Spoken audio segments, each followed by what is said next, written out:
గోలీ మార్ మార్ మార్ మార్ మార్ మార్. హాయ్ ఫ్రెండ్స్, ఈ రోజు అయితే మా జగదీష్ గడ్ చెన్నై వెళ్ళిపోతుంటే వాడిని డ్రాప్ చేయడానికి అయితే వెళ్తున్నాం రైల్వే స్టేషన్ కి. ఎప్పుడు నేను ఒక్కనే వెళ్తాను, కానీ ఈసారి హేమంత్ గడు నెల్సన్ గడు కూడా వస్తానన్నారు. వీళ్ళు వస్తాం వల్ల బొక్క తప్ప లాభం ఏం లేదు. 2 బండ్లు వేసుకెళ్ళాలి, 2 బండ్లని పెట్రోల్ కొట్టించాలి, మళ్ళీ బండి పార్కింగ్ ఇవ్వాలి, ప్లాట్ఫామ్ టికెట్లకి ఇవ్వాలి. బొక్క కాదు.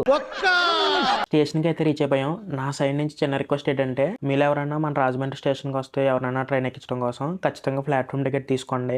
ఎంతసేపులో 5 నిమిషాల్లో ట్రైన్ అంతా ఎక్కిచేసి వెళ్ళిపోతాము అని నెగ్లెక్ట్ చేయకండి. 10 రూపాయల గురించి ఆలోచించకండి. ఎందుకంటే గత కొన్ని నెలల నుంచి రాజమండ్రిలో స్ట్రిక్ట్ గా టికెట్ చెక్ చేస్తున్నారు. 10 రూపాయల గురించి ఆలోచిస్తే 200-300 ఫైన్ కట్టాల్సి వస్తుంది. మొన్న మా హేమంత్ గడి కట్టొచ్చాడు. సో వాడికి మీరు ఎవరు కట్టకూడదని కోరుకుంటున్నాను. మా జగదీష్ గడు వచ్చేదే 4 నెలలకు 5 నెలలకు ఒకసారి. వచ్చినప్పుడు ఎక్కువ రోజులు ఉంటాడంటే 2-3 రోజుల కన్నా ఎక్కువ ఉండడు. మళ్ళీ ఇప్పుడు వస్తాడు ఏంటో, ఇక్కడ ఉన్నప్పుడే ఫ్రెండ్ అంటాడు. చెన్నై వెళ్ళిపోయిన తర్వాత అసలు ఫోనే చేయడు. మేము ఫోన్ చేసినా కూడా ఎత్తడు.